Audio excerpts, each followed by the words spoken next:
आप देख रहे हैं विंध्य वसुंधरा समाचार। रीवा कभी विंध्य प्रदेश की राजधानी रहा ये शहर आज एक बार फिर किसानों के दर्द और पुलिस की बर्बरता का गवाह बना। करहिया मंडी में बुधवार की सुबह अन्नदाताओं पर उस वक्त लाठी बरसाई गई जब वे 24 घंटे से भूख प्यासे यूरिया खाद पाने के लिए लाइन में खड़े थे। कई किसान घायल हो गए और उनका गुस्सा सरकार और प्रशासन पर खुलकर फूट पड़ा है। किसानों ने इस घटना की तुलना अंग्रेजी हुकूमत के जुल्मों से की है, जब स्वतंत्रता सेनानियों पर बेरहमी से लाठी बरसाई जाती थी।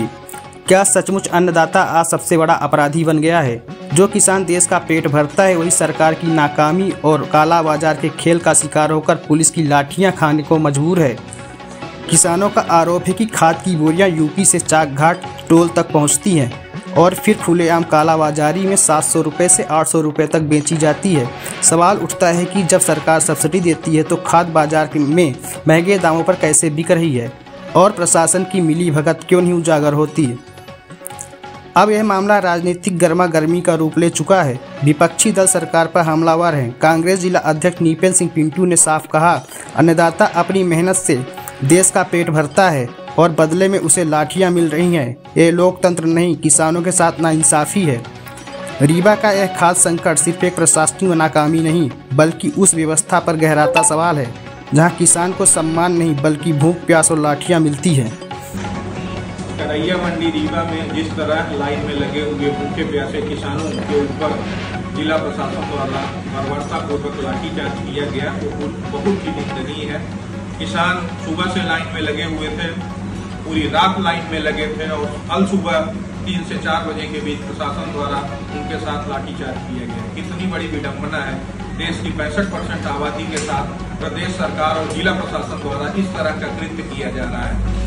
प्रधानमंत्री जी यहाँ तक कि मध्य प्रदेश के मुख्यमंत्री जी ये बोलते हैं कि हम किसान मुक्त हैं, किसानों के हित का काम करेंगे, किसानों को कभी कोई ऐसी दिक्कत न हो, ये हमारी सरकार पूरी तरह से सुनिश्चित करती है। लेकिन रीवा जिले की स्थिति देखिए कि यहाँ किसानों को एक बोरी खाद नहीं मिल रही और यहीं आप नजदीक के उत्तर प्रदेश में जाके देख लीजिए, प्रयागराज जिले में रीवा जिले का किसान भी वहाँ से खाद लेके आ रहा है। वहाँ खाद मिल रही है, खाद की पूरी उपलब्धता है। ये प्रदेश सरकार की असफलता है। इनको खाद की व्यवस्था बोनी के पूर्व ही करनी चाहिए, जो प्रदेश सरकार ने नहीं किया।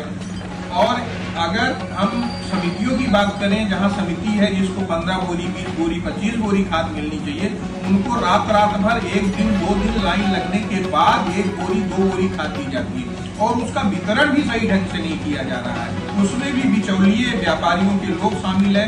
अगर इसको सही ढंग से व्यवस्थित करना है तो किसानों को टोकन दे देना चाहिए, नंबर डालना चाहिए और जिनका नंबर है उनको जो भी खाद की उपलब्धता है उसको उपलब्धता के आधार पर खाद देनी चाहिए। लेकिन ऐसा नहीं किया जा रहा है। अगर हम इसकी कीमत की बात करें तो प्रस्तावित कीमत यूरिया DAP की 2433 रुपए है, जिसमें केंद्र सरकार का 1063 रुपए सब्सिडी है और 1350 रुपए में ये किसान को उपलब्ध होती है। मैं तो ये कहूँगा यही स्थिति यूरिया में है, जिसकी प्रस्तावित लागत 1512 रुपए है, सब्सिडी 1246 रुपए है और 266 रुपए में किसानों को वर्तमान में मिल रही है।